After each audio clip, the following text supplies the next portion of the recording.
Les femmes, contrairement à l'idée reçue, négocient leur salaire autant que les hommes. C'est juste qu'on ne leur donne pas ce qu'elles demandent parce qu'il y a tout un tas de biais et de stéréotypes. On estime qu'une femme qui négocie, c'est pas, voilà, une femme n'est pas censée négocier.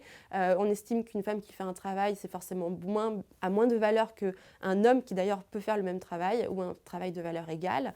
Et donc on va avoir tendance aussi plutôt à leur proposer des alternatives sociale, c'est-à-dire une meilleure mutuelle ou alors plus de congés payés, etc.